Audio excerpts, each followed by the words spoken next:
Muchas gracias por estar con nosotros. Esta es la revolución del debate en la llaga. Yo soy Tony Aguirre y me da muchísimo gusto saludarles. Oiga usted, vamos a tocar un tema preocupante porque la salud de los mexicanos ha estado en juego y desde luego la salud del mundo a partir de la pandemia.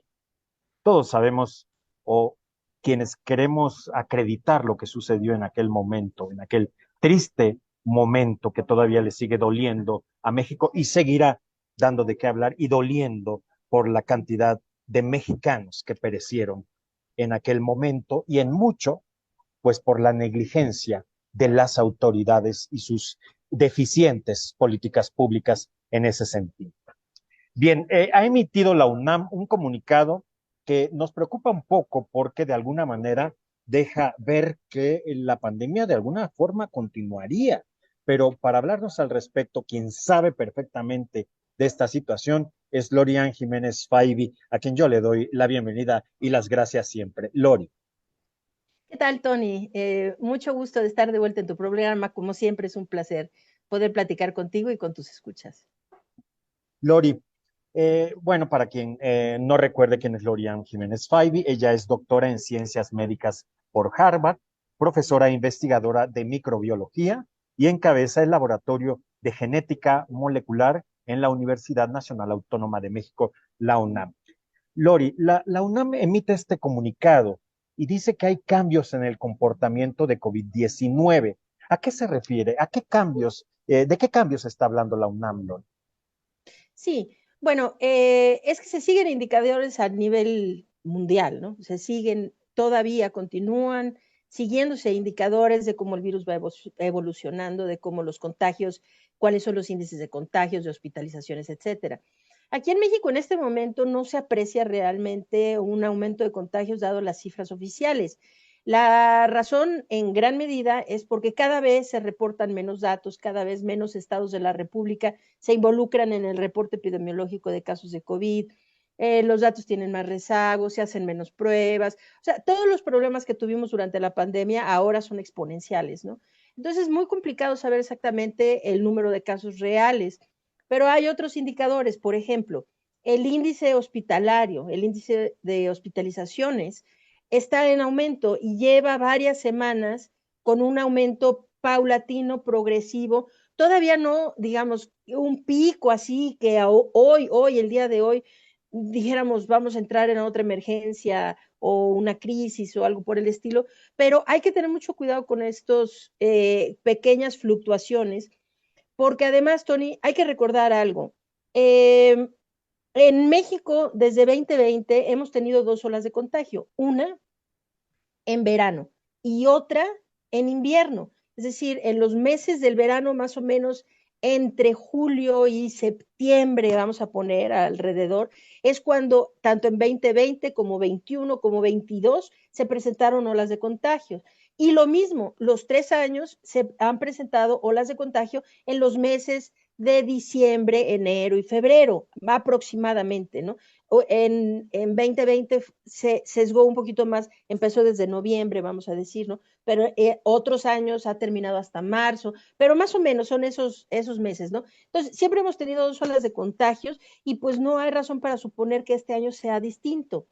Lo que creo que queda un poquito de confusión a la gente es que cuando se levanta la declaratoria de la emergencia sanitaria, entonces mucha gente cree que COVID-19 ha quedado erradicado o que ya no hay pandemia o que ya no es importante. Y nada podría estar más lejos de la realidad. Es decir, la pandemia continúa, queriendo decir que hay COVID-19 alrededor del mundo, en todos los continentes, en todos los países, en todas las regiones del mundo en niveles suficientes para poder decir que hay epidemias mundiales, locales, mundiales de COVID-19. Por ende, continúa siendo vigente la declaratoria de pandemia, más no de emergencia sanitaria, vamos a poner.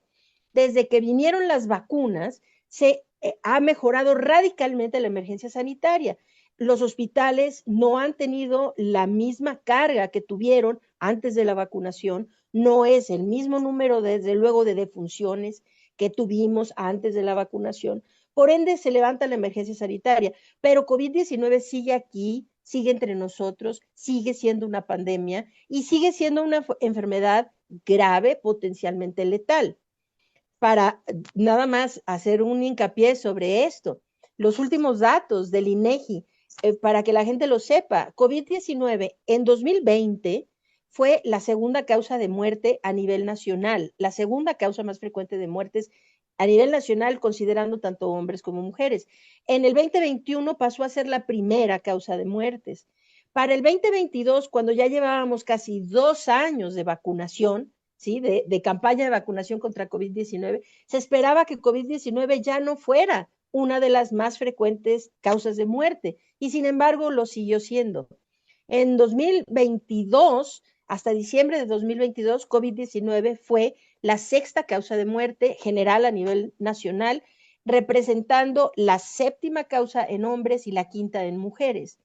Entonces, esto quiere decir que sigue siendo una de las 10 principales causas de muerte, por arriba, muy por encima de influenza, otras muertes por enfermedades respiratorias, por arriba de los accidentes cerebrovasculares, que también son enfermedades que están dentro de las 10 principales, pero COVID-19 las rebasa. Así que, pues COVID aquí sigue. Y como es de anticiparse, pues sí, en este verano sí se ve que ha habido un aumento en la tasa de hospitalizaciones y se espera que ahora, entrado ya, finalizando el verano, vamos a volver a ver una ola de contagios a final de año. Este es el comportamiento que ha tenido el virus los 3 años de pandemia, y este año, si bien podemos esperar que, dada la vacunación y la exposición que tanta gente ha tenido al virus, las muertes desde luego sean mucho menores, pero esto no quiere decir que no sigue siendo un problema importante que debemos atacar, prevenir y concientizarnos sobre él. El virus sigue circulando ampliamente, lo dice la UNAM y lo corrobora Lorian Jiménez Faibi. Hay relativa calma también, menciona. ¿Qué quiere decir la UNAM con esto, Lori? ¿Que debemos preocuparnos? ¿Debemos tener miedo o qué? No, creo que es muy prudente el comunicado que emitió la UNAM, es muy prudente y muy responsable.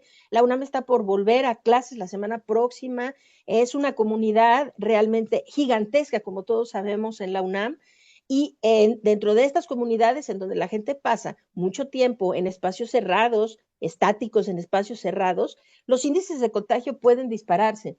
Así que yo creo que fue una medida muy responsable, muy prudente, muy pertinente de la UNAM emitir este comunicado. Ahora, a tu pregunta, debemos asustarnos, debemos tener miedo, debemos tener pánico, debemos pensar que las cosas...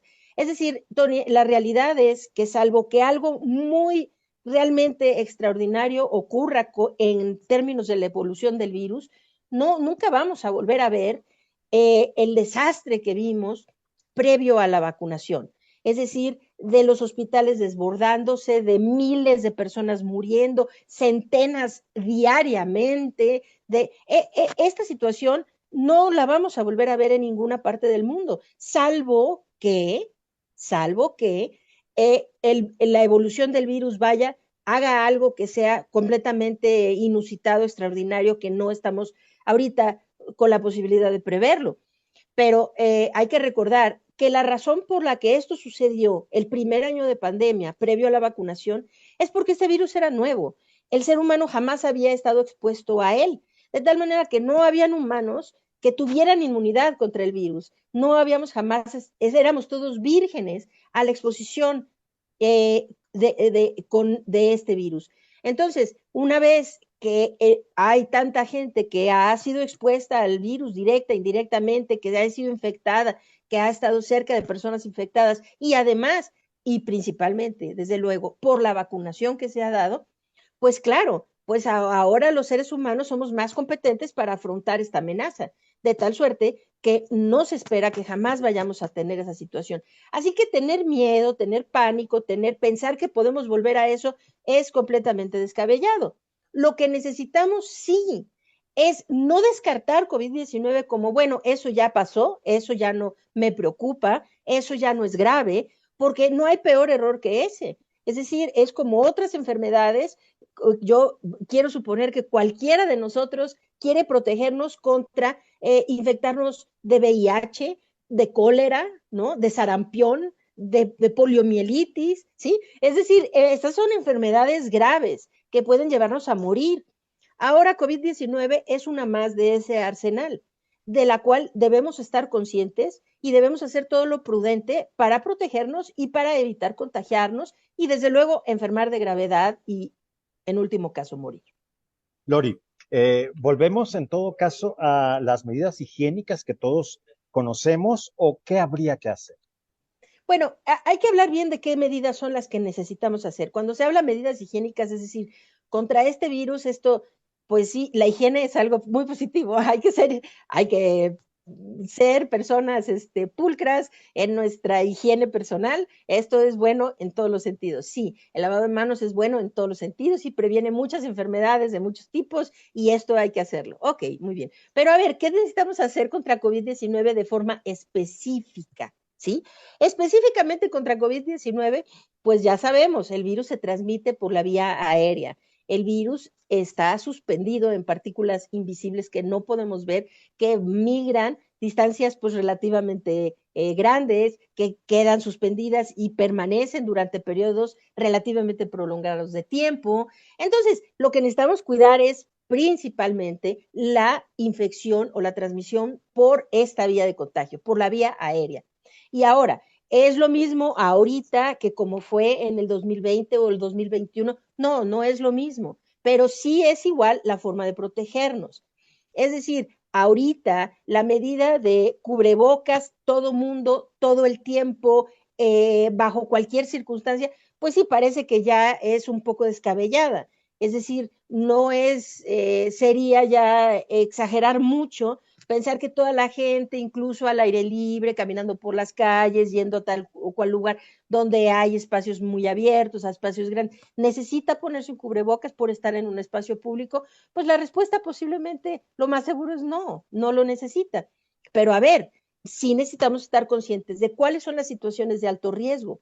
Y con COVID-19, cualquier situación que implique estar en un lugar cerrado, particularmente si este lugar tiene poca ventilación, y vamos a permanecer, hay otras personas y ahí vamos todos a permanecer durante tiempos prolongados, es decir, más de 20, 30 minutos en este espacio de mala ventilación de varias personas con el aire estático.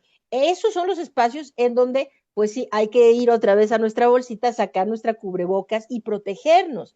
En esos casos sí, hablamos, por ejemplo, aulas en las escuelas, desde luego, el transporte público, las salas de espera, sitios de reunión en donde son espacios cerrados que no se ventilan. Todos estos lugares son lugares de alto riesgo. Y en ese tipo de sitios, pues claro, lo más prudente es pónganse un cubrebocas, sí, desde luego, un cubrebocas de buena calidad, bien colocado, y no se lo quiten hasta que no salgan a la calle, hasta que no estén al aire libre. Lo segundo es que estos espacios cerrados requieren tener buena ventilación. Para disminuir el riesgo de contagio, la clave es mantener los espacios perfectamente bien ventilados con recambios suficientes de aire provenientes del exterior. Esta es una forma de disminuir radicalmente los contagios. Entonces vamos a poner, cuando vamos en un carro, si vamos a tomar un Uber, un taxi, el transporte público, ¿cómo disminuimos nuestro riesgo de contagiarnos? Abran las ventanas. Es así de fácil.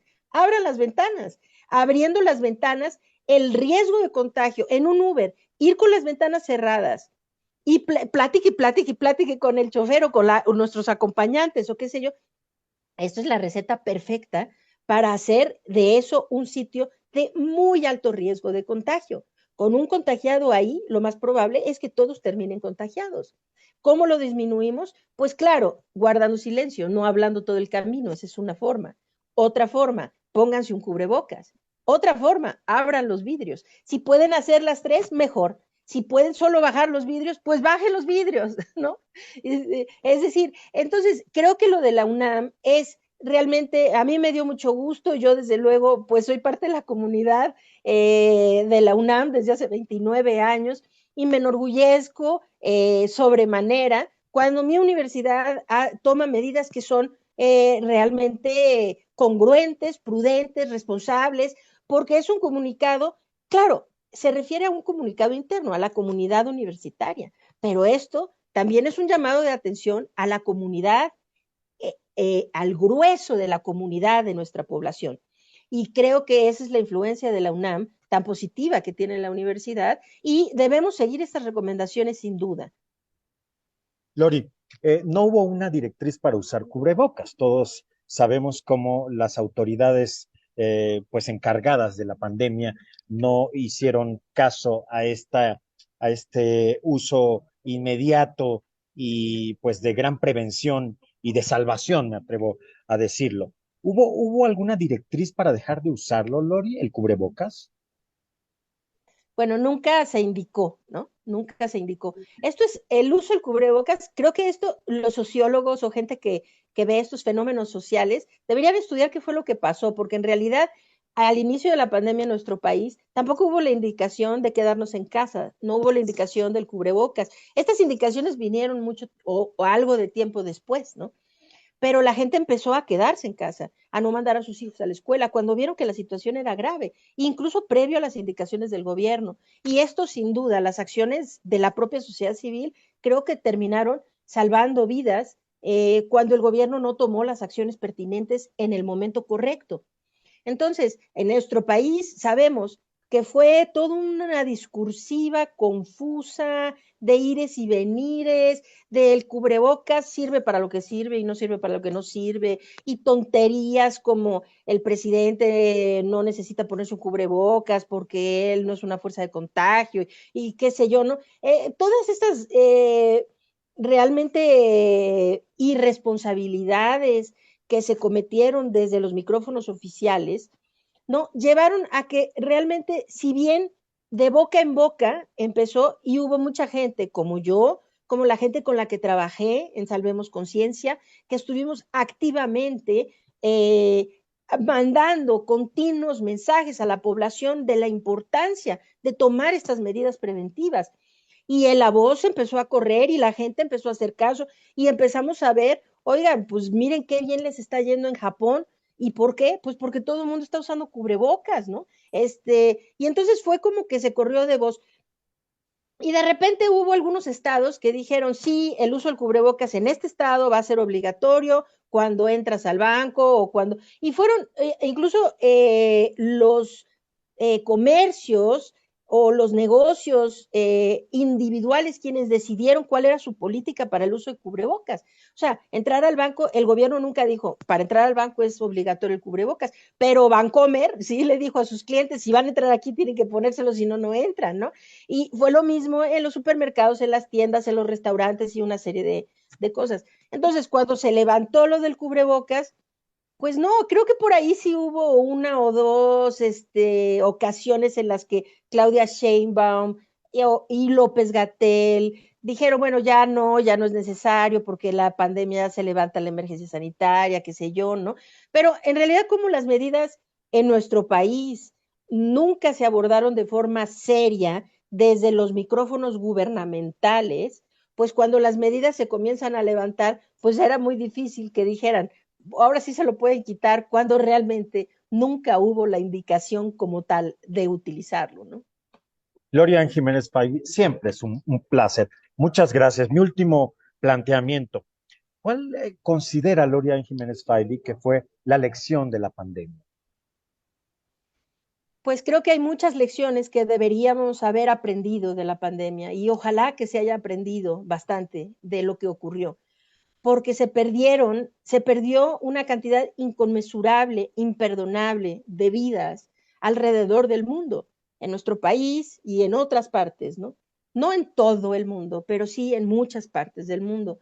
Creo que una de las lecciones más importantes es que este tipo de eventos sanitarios catastróficos no deben ser manejados, llevados por los políticos.